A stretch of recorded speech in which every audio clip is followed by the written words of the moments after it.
ଆଉ କେଉଁ ଦେଶରେ ଘଟିପାରେ ଏମିତି? ମଣିଷମାନେ ଚବାଉଥାନ୍ତି ନିଜ ନିଜର ହାତ ଗୋଡ଼। ମଣିଷମାନେ ଚାଟୁଥାନ୍ତି ନିଜ ନିଜ ମସ୍ତିଷ୍କର ଗ୍ରନ୍ଥି। ଉତ୍ତେଜନାରେ ବାନ୍ଧିବାକୁ ସବୁ ଅପରାଧର ସୂତ୍ର। ଦେଶ ପାଇଁ ଭାବୁଥିବା ଲୋକମାନଙ୍କ କଥା ଭିତରେ ଲୁଚିଥାଏ ଗୋଟେ ସୌଦାଗର। ଦେଶ ପାଇଁ କାନ୍ଦୁଥିବା ଲୋକମାନଙ୍କ ଲୁହରେ ପହରି ଯାଉଥାଏ କୁମ୍ଭୀର।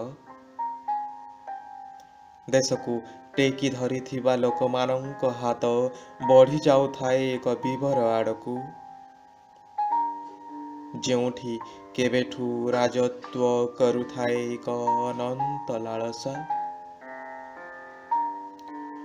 ଆଉ କେଉଁ ଦେଶରେ ଘଟିପାରେ ଏମିତି?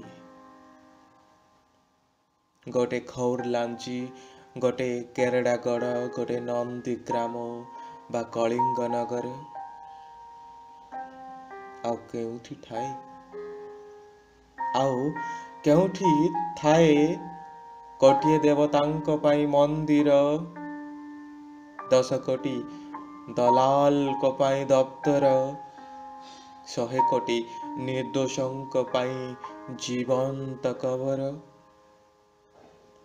ଷଡ଼ଯନ୍ତ୍ରର ଧ୍ୟାନସ୍ଥ ସନ୍ନ୍ୟାସୀମାନେ, ସଭାଗୃହର ବାଚାଳ ବିଦୂଷକମାନେ, ଶୋଷଣ ଛଦ୍ମବେଶୀ ଚୋରମାନେ, ଏ ଦେଶ କ'ଣ ତୁମର? ମାଟି ଭିତରେ ମୁଣ୍ଡ ପୋତିଥିବା ଲୋକ, ଦାଦନରୁ ଫେରି ନଥିବା ଯୁବକ, ବେଶ୍ୟାଳୟରୁ ଚାଲାଣ ହୋଇଥିବା ଝିଅ, ଗୋତି ଖଟୁଥିବା କଙ୍କାଳସାର ଶିଶୁ, ଏ ଦେଶ କ'ଣ ତୁମର?